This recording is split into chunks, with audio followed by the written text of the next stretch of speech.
So, Mr. Kick, how do you justify losing a tip-off to someone much shorter than you? See, that's a common misconception about at the NBA. The tip-off doesn't really matter because in the second and third quarter, the team that loses the tip-off gets the ball anyway, and in the fourth quarter, the team that won it gets it. So each team gets the ball the same amount of time. So it's kind of irrelevant. So I didn't even try to get it. Save my energy. So, Mr. Kick, in this past game, we noticed that in the first quarter, you took an ill-advised fadeaway around the perimeter. Why would you do something like that? Wouldn't that be a little bit out of your range, would you say? See, you need to get with my next level thinking. You know, Harrison Barnes gave me the ball in not so good of a spot. I saw Harkless coming on the other side, so I passed it off the rim to him for an easy putback dunk. Now, it looked like a bad shot to you, but it was really a pass. Next level thinking on my part. So, Mr. Kick, in the first quarter, we noticed Mr. Zeller taking it to you quite a few times. How would you say you felt about your defensive performance, and maybe what would you have done different? I wouldn't have done anything differently. That's all part of my strategy.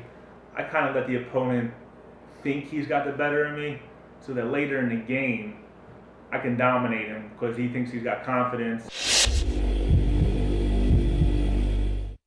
So, son, in the first quarter, we noticed that you missed this layup, and it was pretty much uncontested. What would you say happened there that might have thrown your concentration off? Nothing threw my concentration off. I knew precisely what I was doing. Now, if you watch the play closely, you can see me miss on purpose. I put it the exact spot where I wanted to, and I know I would miss it because I want a defensive-minded coach to draft me. So when you look at the overview of this entire game, we noticed that Tyler Zeller had 24 points, and you only had 4 points.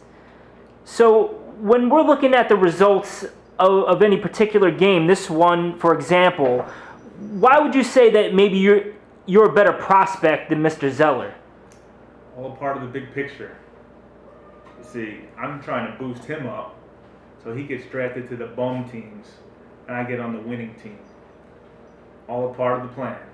Next level thinking. So, Mr. Kick, your performance didn't seem up to par, but you say that maybe it was some kind of strategy. But why would you say that you still had 9 rebounds? It seems like you put in some kind of effort. I don't need effort to get 9 rebounds. I can get 9 rebounds in my sleep, man. I mean, just my physical prowess alone, I don't even have to jump to get 9 rebounds. You play me for a full game, I'll get 30 rebounds. Really putting on a show and rising to the occasion. So there's been speculation that you might have had some drinking issues in your college years that might have led you to some trouble. Perhaps this issue with this 19-year-old female. I wouldn't consider it an issue. I mean, what 19-year-old do you know that doesn't drink? And if 19-year-old female, I'm 19 years old. So, I mean, what's the difference? So you don't see an issue with the underage drinking in the youth of America? Not at all. I mean, I never met a high schooler that hasn't drank. I mean, the earlier you learn about these things, the better it is. So would you say you were a heavy drinker in high school as well? I wouldn't say heavy, maybe occasional parties on the weekend, that's about it.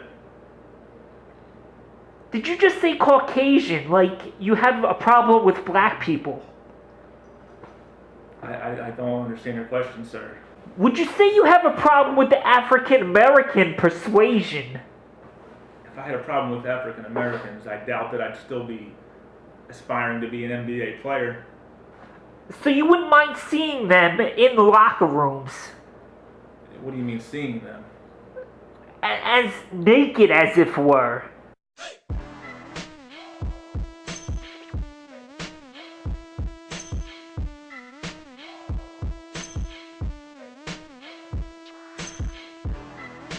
Well, I guess I'm really asking, is there a homosexual tendency that you might kind of be covering up? Are you a cat person or a dog person? Now, are you speaking in terms of sexual or just domestic?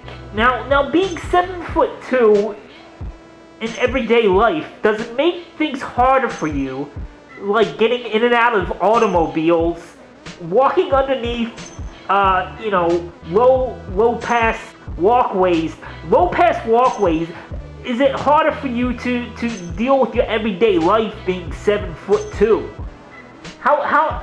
When did you first notice that you might become 7'2"? Would you ever consider maybe knocking a few inches off your height to maybe make yourself more in control of your own body?